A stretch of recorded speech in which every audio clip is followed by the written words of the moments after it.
21 savol mdan katta bo'lmagan juft natural sonlarning yig'indisi x. Demak,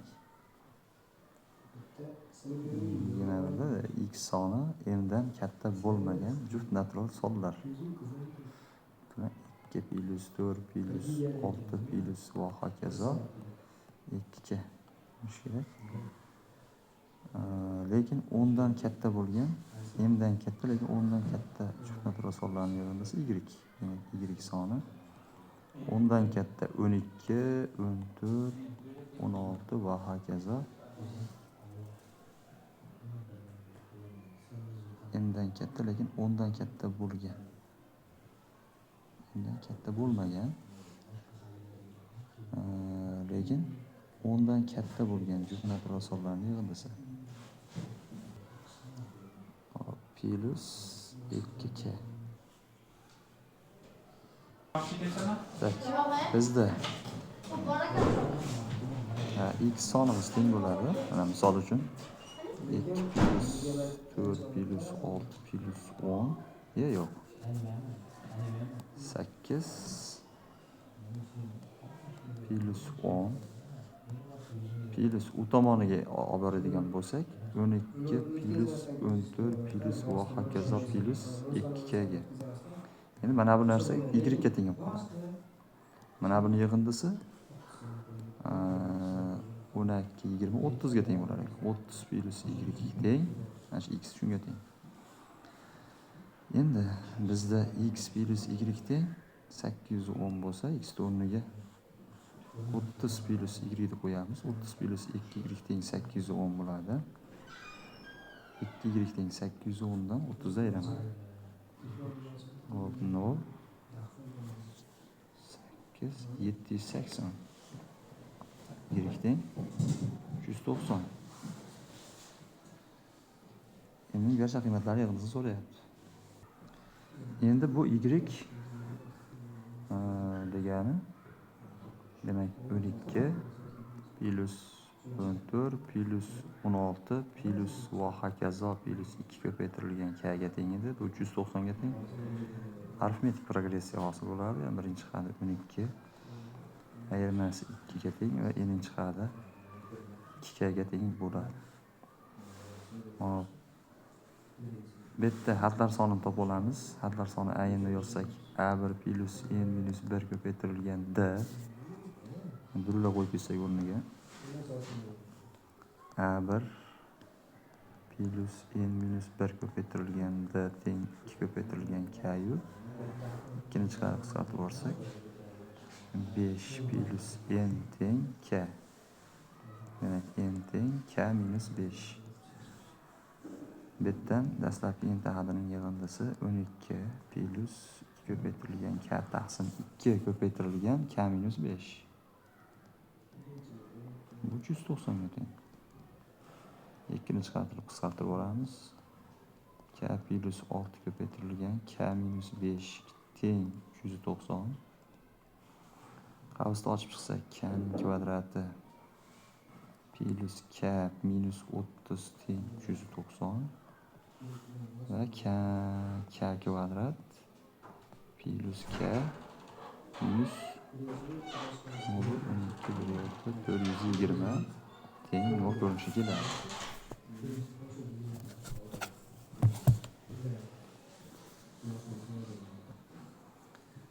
Bundan k ning qiymati 20 chiqadi. K ning qiymati 20 chiqsa,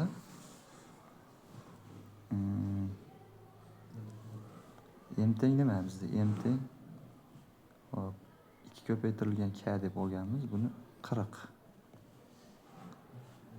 Tak, agar m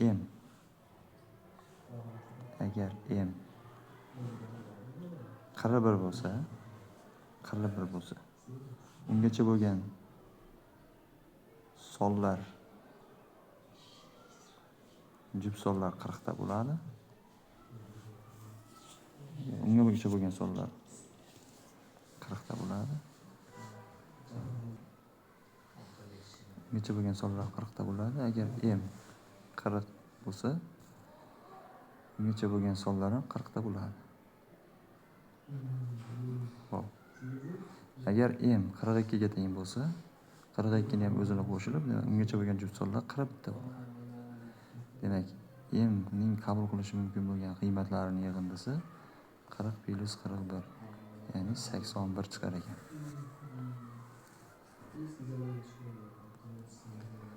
Demak, buning javobi javob. Ikkita sonning o'rta proporsionali shu sonlardan kichigidan 6 ga ko'p. Masalan, A son bilan B sonning o'rta proporsionali lizosida A ko'paytirilgan B bo'lishi kerak. Bu o'rta proporsional shular kichigidan 6 ga ko'p. Demak, kichkinasi B bo'lsa, plus 6. O'rta arifmetik kattasining 7 ga kam. O'rta arifmetiki demak A plus B taqsim 2. Kattasidan 7 ga kam. Shu sonlardan kichkinasini toping. B ni kichkina deb oldik, demak B ni qiymatini bizdan so'rayapti. Hop, ikkini proporsiya qilib ko'paytirib boramiz. Bundan A plus B teng 2 ko'paytirilgan A minusdan 14 bo'ladi. Bundan B ni qiymati A minus 14.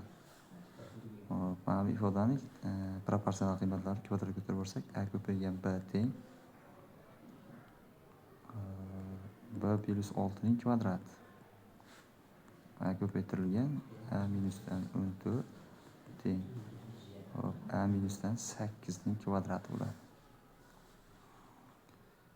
A kvadrat minusdan 14 ko'paytirilgan A teng A ning kvadrati minusdan 16 ko'paytirilgan A plus 64. Bundan A kvadratlar qisqarib ketib, 16 ni bu tomonga bo'lsak 2 ta A bo'ladi. Nari tomonda 64. Hop, A ning qiymati 32.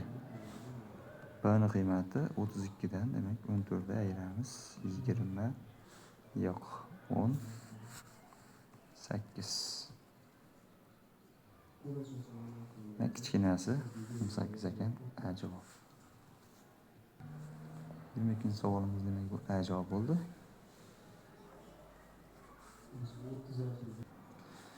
Tengsizlik nechta butun yechimi bor? Birinchi o'rinda aniqlanish sohasi.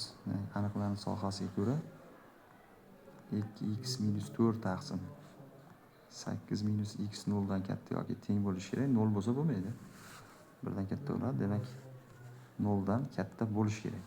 Ikkinchi o'rinda kvadratga ko'tarib boramiz ikkala tomonda 2x minusdan 4 taqsim 8 minus x katta 1 ko'rinishi keldi. Hop, birinchisiga interval chizamiz. Birinchisiga interval 2 bilan 8. Ikkalasi ham kirmaydi. 8 dan katta sonlarni qo'ysak manfiy, musbat, manfiy va 0 dan katta oraliqni olyapti. Ikkinchidan obodda umumiy marra beramiz. 2x minusdan 4 taqsim 8 minus x minus 1 katta 0. Umumiy mahraj berganimizda tepasi 3x minus 12 taqsim 8 minus x katta 0 bo'ladi va bularda intervalga solsak, bitta qiymati 4, bitta qiymati 8 va intervalda ikkalasi ham kirmaydi. 8 dan katta sonlarni qo'ysak yana manfiy, musbat oraliqni olamiz. Birlashtiraman ikkalasini, ya'ni 2 dan 8 gacha, 4 dan 8 gacha. Umumiy oraliq 4 dan 8 gacha. Lekin bizga nechta butun yechimi bor deyapti. 4 dan 4 kirmaydi, 4 dan keyin 5 bor, 6 bor, 7 bor. Demak, 3 ta butun yechimi bor ekan. Qisqa javob. Bu misol chiqdi. Keyingi misol. Tenglamaning ildizlari yig'indisini toping. Keyingi misol tenglamaning ildizlari yig'indisini toping. Bu misol oddiy ratsional tenglama. Buni proporsiya qilib ishlaymiz, ya'ni 5 minus x ko'paytirilgan x minus 1. Ko'paytirib chiqamiz. X plus 1 teng 5x minusdan 5 minus x kvadrat plus x ko'rinishi keladi. X kvadrat chap tomonga olib o'taman. X lar qisqarib ketdi. 5x olib o'taman minusdan 5x plusdan 6 teng 0 bo'ladi. X da bitta qiymati 1. Yo'q, 2. X da ikkinchi qiymati chiqadi. Aniqlanish sohasiga ko'ra mahraj 0 ga teng emas bo'lishi kerak. Bundan x teng emas 1 chiqadi. Demak, bizda 1 yo'q. Ildizlar yig'indisi 5 chiqar ekan.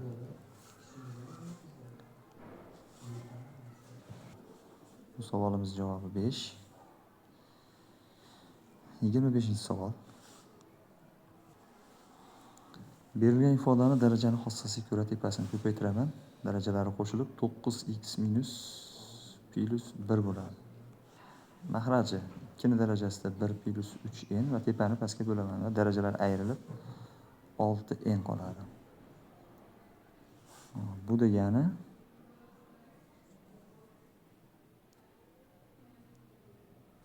bu 6 darajasi.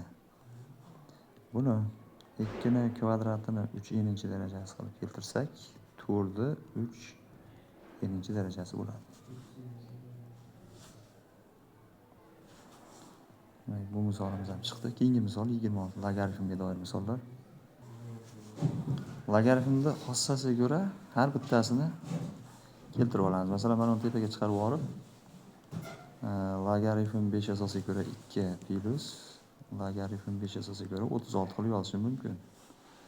Bu yerda logaritm 5 asosiga ko'ra 8 bu. Ko'paytirilgan. Logaritm 9 asosiga ko'ra 1 taqsim 25. Endi hisoblaymiz. Birinchi ikkitasi ko'paytma, keyingisi bo'linma, ya'ni birinchi ikkitasi logaritm 5 asosiga ko'ra 2 ko'paytirilgan 36 taqsim 8. Ko'paytirilgan logaritm 3 ning kvadrati asosiga ko'ra 5 minus 2 darajasi. Tepasini hisoblayman 9, ya'ni logaritm 5 asosiga ko'ra 9 ekan. Keyingisi logaritm 9 asosiga ko'ra 5 minus 2 minus 2 ni oldiga olib tushirsak bo'ladi. Bu degani minus 2 ko'paytirilgan logaritm 5 asosiga ko'ra 9 ko'paytirilgan logaritm 9 asosiga ko'ra 5. Bular o'zaro qarama-qarshi holda, shuning uchun ko'paytmasi 1 ga teng va javob minus 2.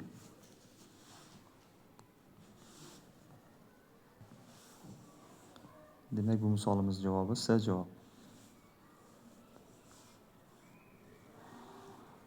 27-misol ham logaritmga doir misol. Ushbu logaritmik ifodani hisoblang.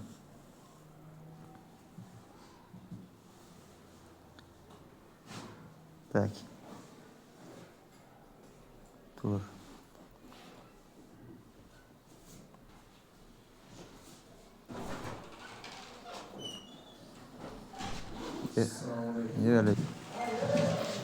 Endi berilgan ifodadan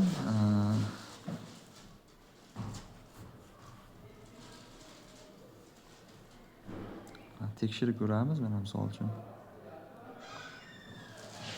Logaritm.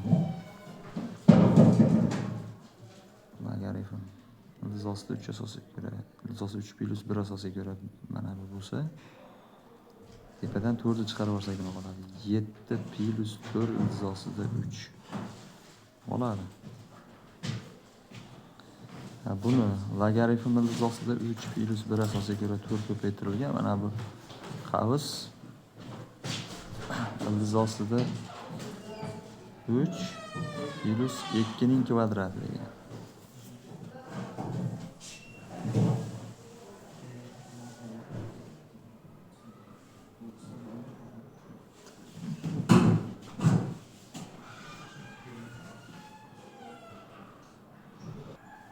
Berilgan ifodamiz shunisi kelmadi. Demak, kallasi o'sha 28 plus 16 ildiz 3 ning nechinchi, ya'ni mana uni nechinchidir darajasi bo'lishi kerak ekanda. Ildiz 3 plusdan 1 ni birinchi kvadratga ko'tarib ko'rsak nima bo'ladi? Kvadrati 4 plus 2 ildiz 3 bo'ladi. 4 plus 2 ildiz 3. Endi biz 4 plus 2 ildiz 3 ni kvadratiga ko'tarib ko'ramiz. Buni kvadrati 16, buni kvadrati 12, 28. O'rtada ikkalasini ko'paytmasini ikkilangani 16 ildiz 3. Demak, nima degani bu? Endi logaritm ildiz 3 plusdan 1 asosga ko'ra ildiz 3 plusdan 1 ning 4-darajasi degan edi, tepasi. 4 ni oldiga tushirib qo'ysak, demak bundan 4 chiqadi. Javob A javob. Demak, bu ifodamiz javob. Keyingi ifodamiz logaritmik tenglama. Buni endi o'tamiz. Hop, geometrik progressiya. Ushbu geometrik progressiya berilgan S10, S8 shu progressiyaning birinchi xatini toping degan B1 so'rayapti bizdan.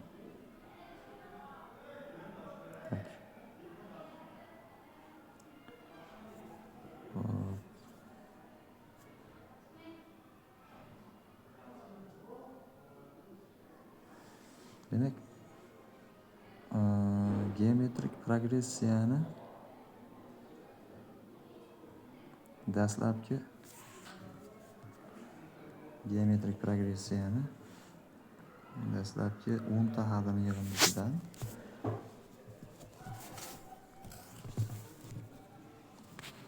dastlabki 8 ta hadini yig'indisini ayirsak,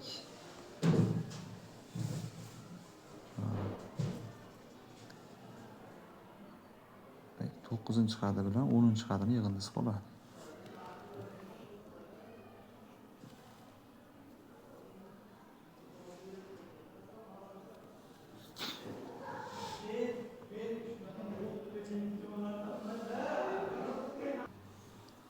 Va mana bularni maydalab chiqamiz. Ya'ni B1 ko'paytirilgan quvning 8-darajasi plus B1 ko'paytirilgan quvning 9-darajasi. Qolsa tashqariga B1 ko'paytirilgan quvning 8-darajasini chiqarib olsam nima qoladi? Chiqarib olsam 1 plus quvning o'zi qoladi. Mana shu teng S10, ya'ni 2,5 ko'paytirilgan 9ni 5-chisi minus 2,5 ayrilgan 2,5 ko'paytirilgan 9ning 4-chisi minus 1 minus 2,5. Bular qisqarib ketsa,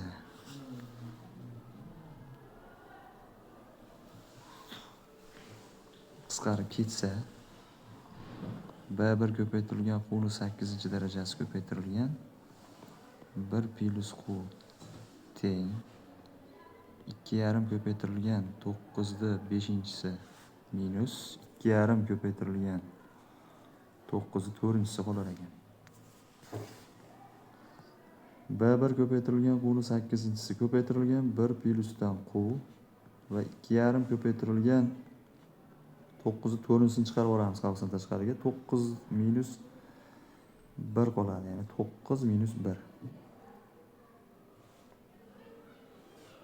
Endi B1 ko'paytirilgan quvning 8-chisi ko'paytirilgan quv plus 1 va minus 1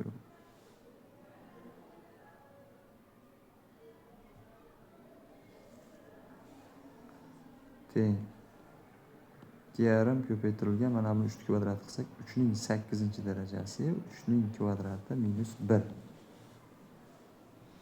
qolyapti.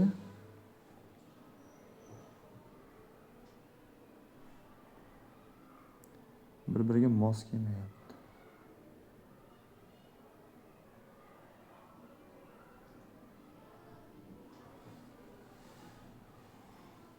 Qilsak 9 ta xat, 9 plus 10.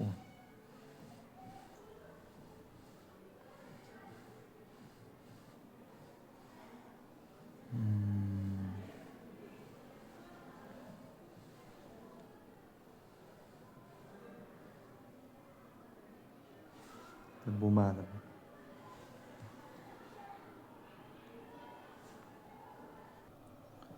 Yigirma 29-chi savolda demak xato ishlagan bo'lsak, osonroq yo'lini qilib ko'ramiz. Mana misol uchun S10 degani geometrik progressiyada B1 ko'paytirilgan quvning 10-darajasi minus 1 taqsim quv minus 1 degani. Endi bizda buni qiymati 2,5, ya'ni 5 taqsim 2 bo'lyapti. 5 taqsim 2 ko'paytirilgan 9ni 5-darajasi minus 1. Endi biz buni agar 5 ko'paytirilgan 3 kvadratini 5-chisi, ya'ni 3ni 10-darajasi minus 1 qilsak, pastdagi 2ni 3 minus 1 qilsak, demak to'g'ri bo'ladi. Hop, S8da B1 ko'paytirilgan quvning 8-darajasi minus 1 va taqsim q minus 1 bo'lishi kerak. Bizda b1 2,5 bu, ya'ni 2,5 ko'paytirilgan 9'u 4-darajasi minus 1 taqsim mana shunga teng. Xullas kalom, taqsim yo'q endi hozir buning uchun nima qilib qo'ydik?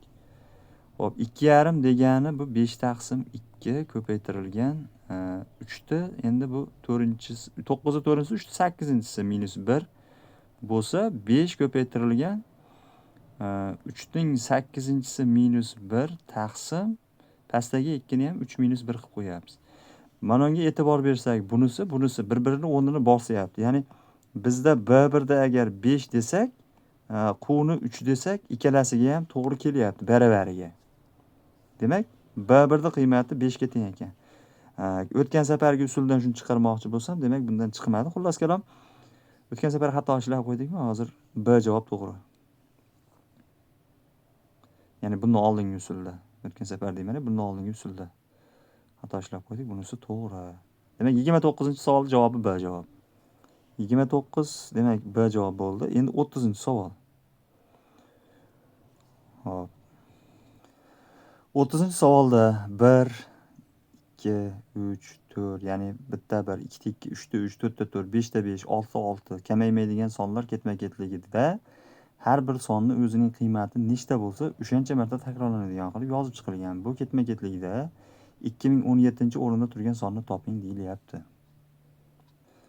Demak, birinchi o'rinda bitta 1, ikkinchi o'rinda 2 ta 2, uchinchi o'rinda 3 ta 3 va hokazo.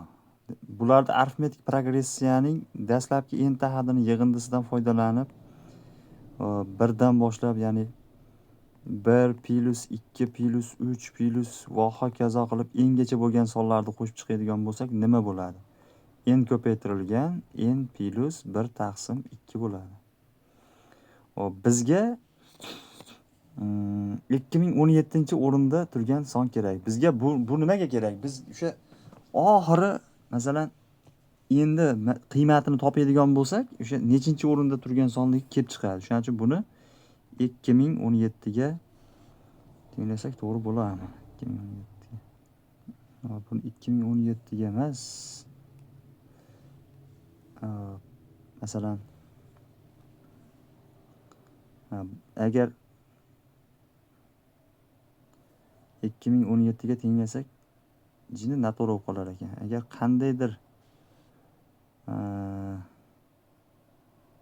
hop, 2017 ga teng bo'lganda nima bo'lardi? 2017 ga teng bo'lganda bu tomoni bir narsani kvadrati bo'lishi mumkinmi? Bo'lishi mumkin. Sababi masalan n-chi o'rinda turgan sonda n marta takrorlanadi sonlar. Shuning uchun bir narsaning kvadrati teng bo'ladi 2 ni 2017 ga ko'paytirganga. Ko'paytirsam 4034 bo'ladi. 4034. 4034 degani taxminan 63 dan jinda kattaroq son kvadrat. Endi masalan biz 63 desak, 63 desak. Hop, 63 ta ya'ni 60 endi o'rniga 63 qo'yadigan bo'lsak, Sn nima chiqadi? Sn bu 63 ko'paytirilgan 63 plus 1 taqsim 2. Bu 63 ko'paytirilgan 64 taqsim 2 bo'lib 32 yu hop 2016 chiqar ekan. Demak, bu 2016-o'rinda turgan son 63 bo'lar ekan. 2016-o'rinda demak 63 kelar ekan. O'z-o'zidan 2017-o'rinda 2017-o'rinda 64 keladi. Demak, D javob to'g'ri keladi. Ajoyib chiroyli misol ekan. 30-savolning javobi demak D javob bo'ldi. Shuning bilan 4-variantimizni ham tahlili tugadi.